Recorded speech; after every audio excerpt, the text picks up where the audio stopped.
রাজ্য সরকারের সব অনুষ্ঠানের শুরুতে দাঁড়িয়ে গাইতে হবে রাজ্য সঙ্গীত। নির্দেশিকা মুখ্য সচিবের নির্দেশিকায় জানানো হয়েছে, সম্মানের সঙ্গে প্রতি বছর রাজ্য দিবস পালন করবেন সকল পশ্চিমবঙ্গবাসী। রাজ্য সরকারের সমস্ত অনুষ্ঠান কর্মসূচির শুরুতে গাইতে হবে রাজ্য সঙ্গীত। আপনারা দেখছেন ব্রেকিং নিউজ, চলুন নজর রাখি। রাজ্য সরকারের সমস্ত অনুষ্ঠান কর্মসূচির শুরুতে গাইতে হবে রাজ্য সঙ্গীত।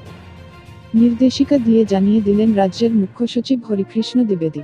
পাশাপাশি প্রতি বছর পয়লা বৈশাখ শ্রদ্ধা এবং মর্যাদা সঙ্গে রাজ্য দিবস পালনের কথাও বলা হয়েছে।